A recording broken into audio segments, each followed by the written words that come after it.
Hello everyone, Trophy Wine Hunter. Welcome back to my YouTube channel. Today I'm doing a video on the Burgundy Basics series.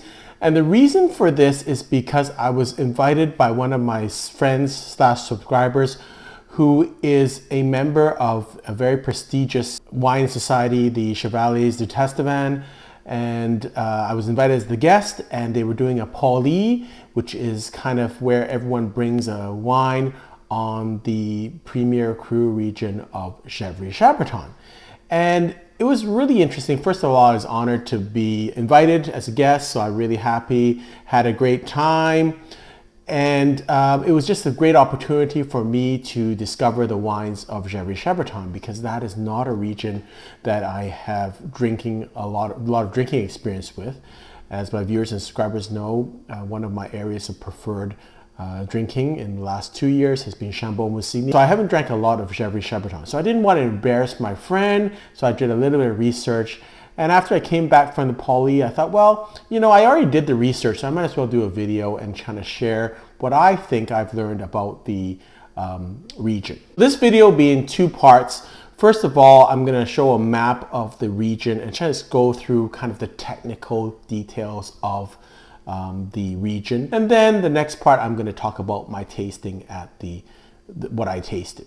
Let's talk a little bit about the region. So this is a map of the Gevrey Chambertin.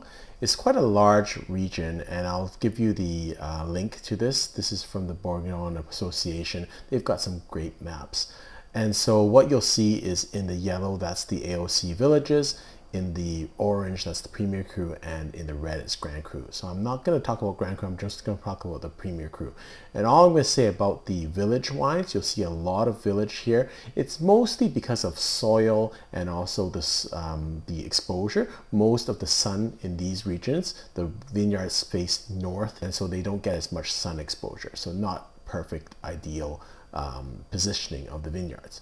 I will mention there's one right here. If you see my arrow here, I'm going to kind of close up on this part of it. This part here on the kind of the top right corner, the little part right here, that is called Les Ovicelles right here. I don't know if we can see that in the top corner right next to Le Goulot. So that is a village wine region. It's called Les Ovicelles, but if you see, everything else in this region is Premier Cru. So that, to me, is an opportunity that perhaps that wine or that village might be underpriced, everything else. So let's talk a little bit about this top region here. So this is really, in terms of Premier Cru, I think this is some of the best Premier Crus that you're going to have. The ones that I bought or I brought to the tasting was Eternal, and it's up here. If you see that, I'm going to maybe focus on this a little bit more. Yeah, so I brought Eternal. So Eternal is actually a region that I think is probably just okay. The reason being is the slope from the bottom to the top here is quite steep, and progressively the ones at the top here are probably not as good in terms of for global warming purposes. So the top ones, I think there is Le Clos Saint-Jacques, the Casetier, which people see. I hear a lot of people like Champeau also, and Lavaux. So I think Lavaux has some potential because of global warming, and even Poisson, some people say it's got a little bit better soil than Eternal. So those are kind of the ones that I would kind of look at. The other ones are in this region right here. Fontenay, Capinot, and Crapelot. So these ones have some potential with global warming. They are a little bit colder, and they faced to the northeast, which is not great. When you go up to the ones up here, Clos Saint-Jacques and Lavaux, they're mostly southeast, which is a better exposure, which means warmer temperatures. So those are ones I would focus on. Now we're going to go down to the other part of this region, and there's one here that's really special called Ocambo. It's right here on the corner. And again, I think there's some potential here, because if you look at it, all the Grand Cru are here, other than Ocambo.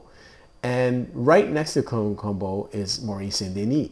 you're thinking, why would that be in particularly that bad? So I think there's some potential for there. The Premier Crus are along the bottom of the Grand Crus.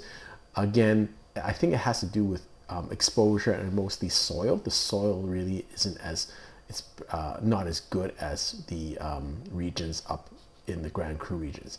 And same thing, you're thinking, well, why wasn't Bel Air? Bel Air is too high up on the slope, and the soil is not as good. It's the same problem that you have with Eternal. It's really not going to improve. So what we're looking for is a couple of things. One is kind of misnamed wineries, vineyards, and I think Ocambo is one of them. I think Eversel, which is a village vineyard, is another that is kind of mislabeled if you don't know. And you're also looking for potential changes because of global warming.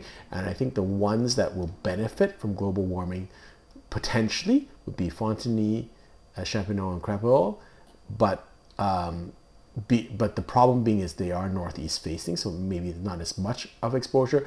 But I think the ones that I think would highly likely be a little bit better would be Champeau, Cazetière, and Lavaux. Those ones I think would benefit from global warming. They are a slightly colder than, let's say, Clos Saint-Jacques. And why you're thinking, well, with Clos Saint-Jacques, if it's perfect, if it's a really good vineyard right now, won't global warming hurt it? And the answer would be no, because it's such a big region. It's got a slope, so it will have, because you will have, I guess some vineyards might be too hot, but you also have some down here that will be warm up with global warming. So I think there will be some advantage there. This is also going to be a little bit of advice if you ever get invited to a paulee. So a paulee is basically a Burgundy tradition where people just, winemakers or people from the wine industry, just celebrate the end of harvest or just a celebration. And basically they each kind of bring wines that they have made to the kind of a lunch or a dinner. And so that concept now has kind of gone up to the consumers, equivalent to if you were going to a friend's house and everyone bring a bottle of wine and there's a theme, except a little bit more structured. So that's what a paulee is. So one of the things with the paulee is that you're going to get a lot of wines, and it's impossible to do any really serious tasting, in my opinion. It's a great fun. It's a great way to kind of get to know the region, but it's almost impossible. Like I think at this wine dinner there was over 20 different Premier Cru wines. It's almost impossible to taste all of them, let alone trying to take notes of them. What I do at these things is I try to focus on kind of things that I want to drink and try to get a little bit of notes. So the wine that I brought was from Jarreau. It was the 2005 Esternal Saint-Jacques. So I kind of knew a little bit about that region, and then tried to drink associate regions. And that's kind of the limitation of kind of my tasting notes. So how did my tasting go? So let's talk about my wine first that I brought because I knew it well. It's the Jarreau 2005 Esternal Saint-Jacques. So Esternal Saint-Jacques, as I've said in my previous video, is right next to Clos Saint-Jacques. It is a region that I think is not really going to improve or decrease at this point. There's no factors that increase its viability because of global warming. It's a good region, but one thing that's interesting, I do this quite a bit and I encourage other wine drinkers to do this. I was going to a function, didn't know a lot about wine. I actually contacted the winery, and I find that most of the top-end wineries or really quality wineries, they're happy when you drink their wine and give you tasting notes. So they gave me tasting notes. They were, in my opinion, incorrect in terms of how to serve them. So they actually told me basically that you should just decant, or you should not decant, just open it an hour before it's ready to drink. I did that, and when I opened it, it was tight in my opinion, and I had other people at our table that checked that for me. We all thought it was tight. Put it in decanter, decanted for about an hour. It was great and singing. So that tells me a couple of things, and these are a couple of the takeaways that I have from that region. I like the region, Esternal Saint-Jacques. The 05 is very strong vintage, and so it can age quite a long time. It's ready to drink, but you need to decant. I also tasted an 09 of the same Jadot Esternel Saint Jacques. I thought it was very fleshy, ready to drink, so it didn't need any time. It was funny because we drank a 2006 Jadot Clos Saint Jacques, which is arguably a better region. The year vintage is not as good, and I found that a little bit kind of getting to the decline a little bit. It was still at its plateau, but maybe on its decline. Very fleshy. That surprised the winery. I told the winery, and they were very surprised about that. A couple of other takeaways that I got from this tasting. What was included in the dinner was a couple of white wines, and 2 of them from Nélon. So Nélon is a producer that I'm familiar with because I see it a lot at auction. I think they were the 04 vintages. I thought they were a little bit oxidized, and so from my perspective, from a buying perspective, maybe Nélon wines are not as ageable per se as some of the other wines. So that's a very good knowledge for me. Perhaps I wouldn't buy as much of Nélon for investment purposes.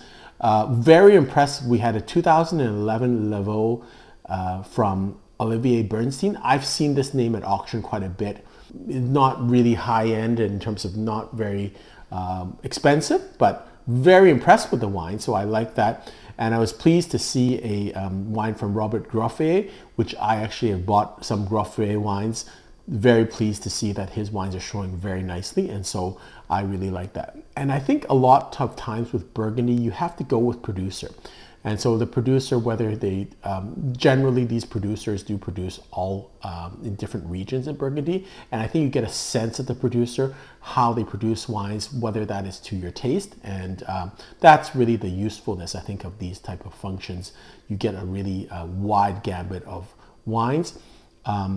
Again, it's more fun than anything else, in my opinion. It's really, really hard to take detailed notes. And after you've been drinking, 20 different wines, you're really not going to be writing very accurate tasting notes or really be able to remember every wine. So again, I try to focus on a couple.